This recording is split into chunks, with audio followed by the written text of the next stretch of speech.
What's up, guys? It's Sam here with Stolt Fitness, and today I wanted to talk about battle rope exercises. I had somebody email me last week about using the battle rope, and he's been using it for a while now, and exercises have become a little bit too easy for him. He wants something that's a little bit more challenging. So I have a couple different exercises.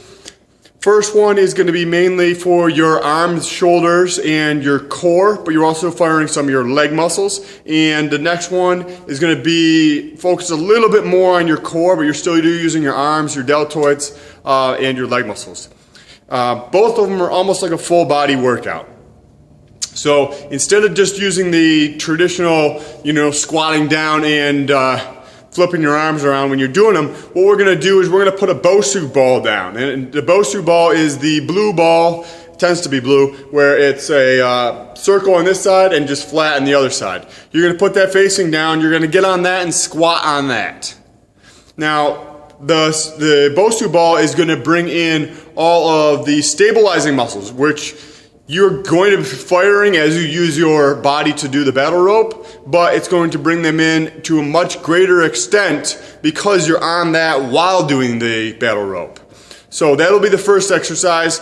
You're just going to be doing the regular one up and down. Then you're going to rotate to one that focuses a little bit more on core. Now, when you do the one for your core, you want to make sure that your stomach is completely sucked in. This is going to be firing your transverse abdominis. The muscle that goes underneath everything, you're going to be firing that by keeping your stomach sucked in, keeping everything really tight.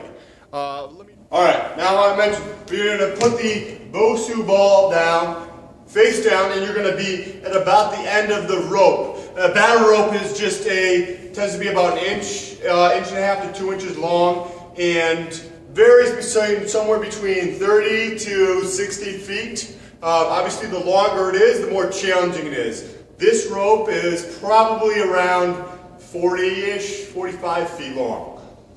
So the bigger the rope, obviously, the heavier it's going to be as well. So after you pick up the rope, you're going to get onto the Bosu ball. And from there, we're going to squat down. So already, as we're squatting, it's probably difficult to see the camera, but my legs are already shaking a little bit. Not so much my legs, but the ball, because I'm trying to balance here. And then from here, we're just going to go into it. So I'm balancing here, which is firing my core and all the stabilizing muscles, not only in my core, but in the rest of my body to keep my balance. Now, doing this back and forth, you're going to be firing your arms, your grip, your shoulders, as well as a little bit in your back.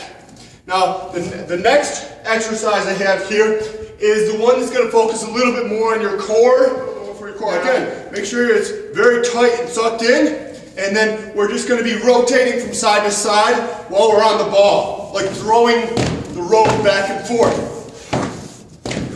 Now, you're balancing on the ball at the same time as you're throwing it back and forth. So you're going to feel this in your core as well as your obliques.